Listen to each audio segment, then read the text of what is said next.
Welcome to Empire Building, the podcast where we talk about building big businesses and even bigger lives. I'm your co-host, Seychelle Van Poel. And I'm Tiffany Fikes. And I'm also in complete denial that summer is over and we are all back to busy schedules. It just goes by so fast. So we had a great summer. How was yours? Yeah, it was awesome. We spent a lot of it working from Michigan and running the Dallas team from up here, which is just an amazing gift we learned we could do during COVID. And now, it's like back to school shopping and supplies and meet the teacher and like business in full swing as summer's crazy with business, but then you add in all of the extra components of back to school. And I am personally finding myself like having to physically take my calendar that's digitally kept and write it down physically every week.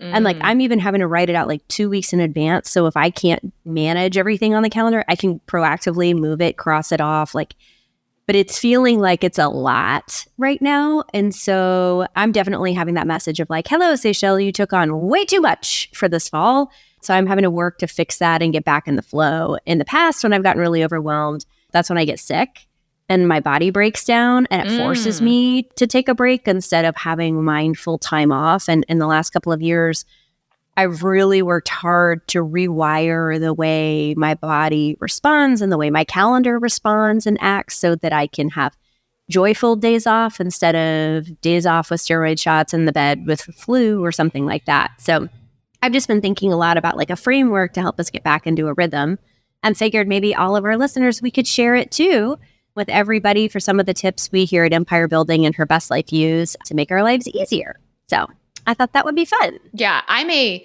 serial overcommitter. My entire life, like if you just like look back, my mother was always like, why are you doing all of this stuff? And I was just like, I love all of these things. I love doing all of these things. And, a lot of people are like, your parents pressure you to do a lot of things. And at home, my mom is like, what are you doing, Tiffany? Same. My dad would always be like, it seems like you have a lot on your plate right now. And that was always like his subtle hint for like, why did you do this to yourself? Yeah. I also have a history of like breaking down. So I'm married to my high school sweetheart. So he knew me in high school and he still tells me stories where he's like, I would come over after school and you'd be fine. And then you would just completely break down crying. And I don't understand what's going on. But it was all my stuff, like all the stuff I was doing. And then I had to break down and then I like could bolster back up and then head back out and make it happen. And like you, I am finding that's not a good cycle to necessarily live your entire life in. Yeah. So I'm excited to run through this framework with everybody as well, because I don't think we're alone. I have a sneaking suspicion that a lot of you out there listening are maybe with us on this one. And I think it's the case too of somebody that has a high capacity. Like you and I both have a lot of mental energy and we also have a lot of physical energy to dedicate to things. And when you combine those two with an enthusiasm or a passion, you can just go. So I'm excited for today because we want to have that energy to do the things that we love, but we also want you to have the energy to do the things that you love outside of work, whether it's playing or resting or traveling or spending time with family and all those fun things. So today we're going to focus on a framework for what to do when you are overcommitted. And we're going to walk you through how to get back into balance and back in the flow so that you can live your big, best life. Yeah. Well, so the first step is admitting you have a problem. I think there's a multi-step program that starts there as well. It's a very well done program. Yes. Yeah, they really know what they're talking about. So we are going to start there too. So you need to recognize that you were overcommitted. Often like the story Joshua always tells, I had no idea that I was overcommitted. I loved my life. No. Totally loved it until it crashed and burned around me and I physically could not handle it anymore. Had to have a physical release and then I could do it again. But there are symptoms of being overcommitted. So sometimes people in your life can see it when you can't see it. But there are things that you need to start noticing about yourself and maybe feeling in your body or being aware of things about how you actually feel emotionally. Yeah. But, like the symptoms, what it looks like. Are you overly fatigued? Do you have trouble actually shutting down? I know one of mine is I can't sleep, or I fall asleep, but I can't stay asleep because I've got so much racing through my mind. Do you have any rhythm of rest in your day? Or are you running from thing to thing to thing to thing? I had a day this week that literally my assistant walked into this room with lunch for a 15-minute break between two teaching sessions that I had. Like, I had a 15-minute break. That was it for the entire day. And I realized at the end of that day that that's how I used to live every day. Yes. Yes. And so, like, look at your schedule. Do you have the ability to go to the bathroom when you need to? It sounds so basic. It's not, I mean, and there is a part of like paying your dues with work that I totally understand and appreciate. Like, I remember my hours in New York at DDB were like 7 a.m. and I just was an overachiever. So like I would spend my lunch working on the pro bono projects, right? And then I would stay late after work helping with anybody else that needed stuff. And I wouldn't leave until 10 p.m. You know, it was just like, there are seasons when you have the energy, you can do that. But do you need to? Do you need to sustain that forever? No, you don't. There are better, smarter ways to do it. So I appreciate that. Can I ask you a question? Did your assistant realize you were overscheduled, or did you realize you were overscheduled when you look back at your calendar this week? Well, I made a decision to do that one day because I keep Wednesdays for writing, creativity, all of those things. And I had overcommitted, and one of the teaching things had to move. And so they could either move to Tuesday or Wednesday. And so I chose to go hard to go all the way on Tuesday so that I could hold my boundary, knowing I could recover the next day. That's great. I love that. Well, and if for those of you listening, what I love about that is you are mindful with how you want your flow of your calendar to be, and you're protecting some of the things that are really important to you that you know you need reserves and energy for. So I think that's super powerful on that awareness of setting those boundaries and awareness of being mindful, because so many times people just let their calendars happen to them.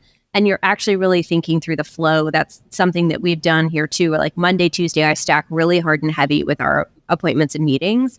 And then Wednesday's kind of the extra like fill up overflow day. And then Thursday, Friday are a lot more of the white space. Like we're recording our podcast today on a Friday. Like Thursday and Friday to me are more either board meetings or content working and things like that. And then Friday is for creativity and recordings. I love that you kind of have a cadence and a rhythm with that. Well, and you also should try to recognize overcommitting as your family too. So this isn't just work.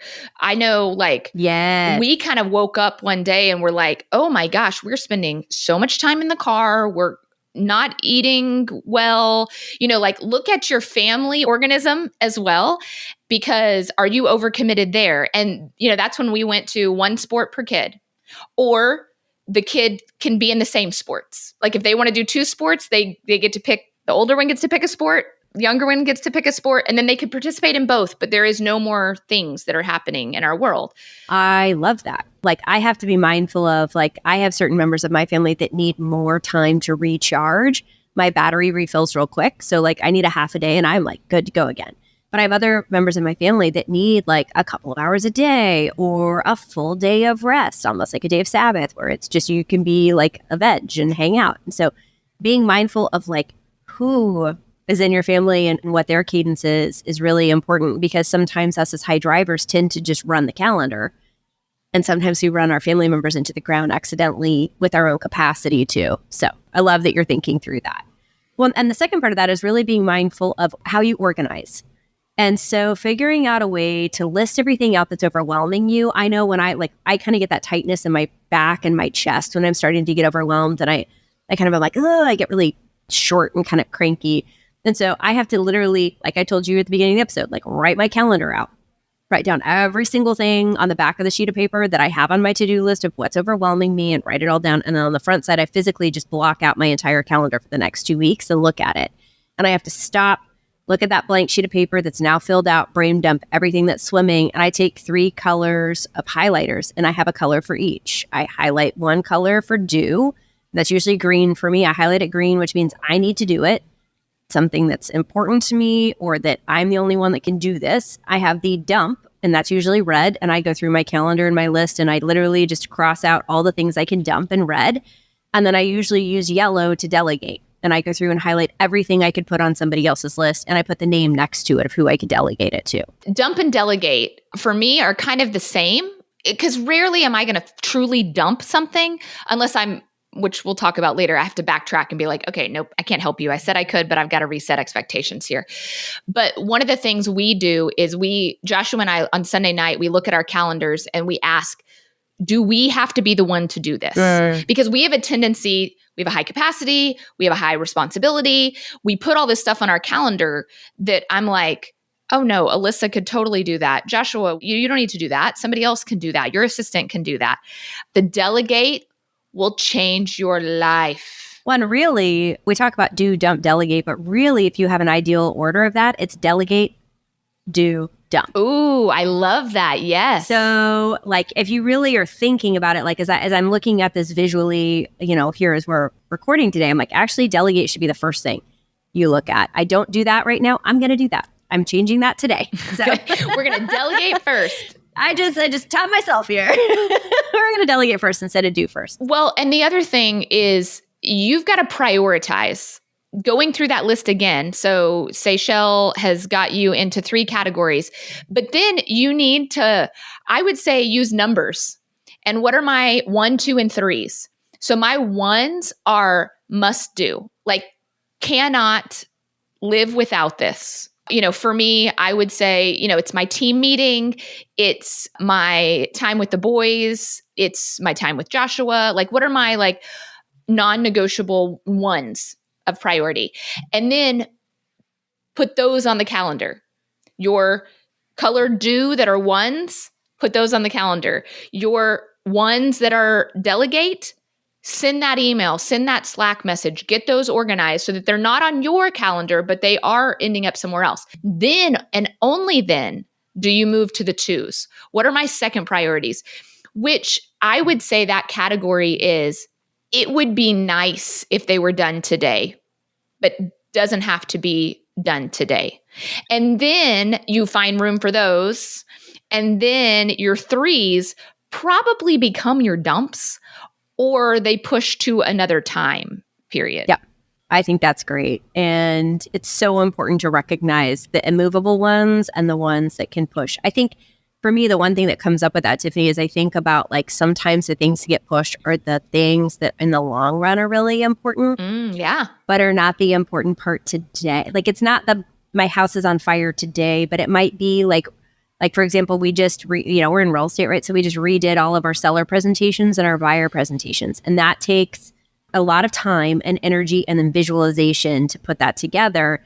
And so I've had to start chunking those down into smaller pieces of do this part of the seller presentation or do this part of the buyer presentation instead of having just seller presentation on my list, because that felt too big for me to have time for. Yeah. So if you're feeling like you get to your number 3s and they're actually your big projects that are on your someday list, but you don't feel like you ever have time for them, see if you can chunk those down to make a little piece of it a 1 on your list. So that way it doesn't become a never-ending, never-finished project. So the next part is, and Tiffany talked about this, which is we don't like to dump things, because if you've committed to it, both of us are high responsibility. If you've committed to something, I have found that, Tiffany was saying Tuesday was a crazy day for her this last week because she wanted to honor her commitment to do that teaching and the class moved. There are times, though, where you do have to unwind something, or even that you need to say no to something. Yes. That you would still love to do, but you just know you don't have the bandwidth for, or you can see into the future and think, I'm not going to have the bandwidth for it, and I'm going to disappoint this person if I don't do it. There is someone named, she's really cool, her name's Kristen Cole. She's in real estate in Arizona. And she has a way of apologizing for saying no to something that I just thought was so brilliant. As she says, I really wish I could do that, but my calendar is not going to allow me to have time for that right now. But in the future, if I do end up with more time, I would love to chat with you about it. It was a way of honoring the request for someone asking her to do something, but also honoring her boundary to say no. So that's a proactive way to say no and not do it. But let's say you've committed and you are overcommitted and you're kind of drowning right now. I find owning what you've committed to and saying hey, Tiffany, I know that I said I could lead next week team meeting for you, and I am just finding myself buried right now. Do you think it's possible if somebody else leads that? If you need me to find a replacement for the meeting, I can do that. Or if you think you can run with it or have a replacement, that would be great. Just let me know either way, but I just wanted to come to you. I think oftentimes we forget to be honest with people and they're okay with it. If you came to me and said that to me, Tiffany, I'd be like, no problem. I'll take it over. It's no big deal. Or if you came and said, actually, I have somebody else that I think this would be a great opportunity for, what a great way to amplify somebody else. Yeah. And give them an opportunity. So don't be afraid to ask for help because no one knows when you're drowning because it's silent. When people drown, it is silent. So if you are drowning, no one's going to know if you don't stand up and ask for help or say something about it. Yeah. Which we've got, I think, multiple episodes about saying no, like how to get ahead of this and not be here. Saying no is such an important thing. I mean, like, it's so important. We literally practice it at Her Best Life flagship event. Like, everybody repeat with me. How do you say no? Like, it's okay to say no. Because again, we think in our minds that we're letting somebody down when we say no, or we're not good enough if we can't handle everything. And it's, again, another mind game that we're playing with ourselves. So I have an admission on that. So I have a great, counselor / thera coach that I've seen for about 1.5 years now. But after my dad died, I realized that I had a problem with creating boundaries and holding them and never actually learned how to do that. So fun. Counseling's great. And so we did an entire session where my counselor was like, you are going to say no to me. And she's like, look at me right now and tell me no. And I was like, no. And she's like, how did that feel? And I was like, real bad. She was like, that was real bad. Let's do it again. And she made me do it until I could say it with confidence and say no with confidence. Do you know how long it took me, Tiffany? It took me 10 minutes. An hour and a half. And she literally was like, I have never had anyone take that long to reprogram on how to say no. So if this is foreign to you, I just want to give you permission. It is okay. Go back and listen to some of our episodes and know you are not alone, because it took me an hour and a half to get comfortable with that actual word. Just one word. And I literally said it out loud for an hour and a half until I got comfortable with it. So you're not alone if you're feeling that way. Okay, so you know where you are. You've walked through, you recognize you're overwhelmed. You've kind of created an organization plan. You've prioritized what's going to go on your calendar, what's not. You've apologized to whomever you overcommitted to and asked for their help. And now we need to systemize this concept and get into action so that you're catching this earlier in the cycle. We don't want you to be breaking down and having to apologize.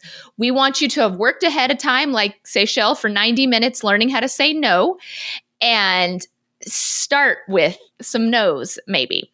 So here's our tips of what do you put into your calendar? Because that even sounds like, what do you mean I'm putting something into my calendar to have less things in my calendar? But it sounds counterintuitive, but it isn't. So one of the things that we do is we have a family meeting. Well, we look at our calendar for the next week every Sunday, but we have a family meeting once a week where we are looking at 2 to 4 weeks out. It's how we make sure we have birthday presents. It's how, we know what's coming. Is there going to be a hard weekend that we need to make sure we're not scheduling other things on the weekend before it? If there's rock climbing, or for our life, when are we going to New York? What does that look like? Where are those transitions? So kind of zooming out, because when you're overwhelmed, you're dealing with just what's in front of you. But if you can get even just 20 minutes on your calendar to zoom out and look at 2 to 4 weeks, that will help you make intentional choices. That's pro tip, 2 to 4 weeks. Because once you're at the week of, it's kind of too late. You're like, I'm in it, and now I just have to suck it up and deal with it. But if you're 2 to 4 weeks out, there's times to find replacements, move things, reschedule, delegate. You've got time to do it. So that's a huge, huge pro tip. I think, and the other thing too is if you look at your leverage, whether it's meal planning or asking people to help with car pickup, or looking at how different parts of the household piece are going to get done. If you look at them in 2-week chunks and increments, it helps you get ahead of some of that too. And I know Tiffany and I both have second houses. And so part of it for us is who's going to clean the other house? And like, how is that going to be ready? And like, well, if we're traveling up north, like our groceries going to be there, or do we need to make dinner reservations to different places? So like things like that too, just on the logistical side of thinking ahead really can save you a lot of stress on the back end. Yep. And make sure you're in a rhythm of really intentionally scheduling your week before it happens. For us, we sit down on Sunday night. It's again 20 minutes where we're like, all right, is going to the gym in there? Which is just such a funny thing to say out loud. I'm so proud of you. The fact that the gym is a priority. Is the gym in there? Are the boys taken care of with everything that they need? When are we playing pickleball? Because for us, that doesn't count as exercise. That's fun family activities. So like, where's our fun? Where's our health?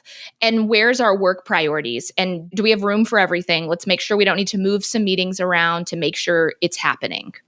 I absolutely love that. Well, as we are rolling back into the full swing of fall, we hope this has helped you all too. And just remember, it's okay to recognize, organize, prioritize, sometimes apologize, systemize, and then act so that you can get back in alignment to be successful and growing and feel like you are thriving and in your joy zone, because that's where we want you as much as humanly possible. So go out there and build that big business, and more importantly, your even bigger life.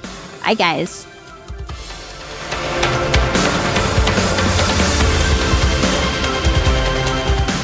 This podcast is for general informational purposes only.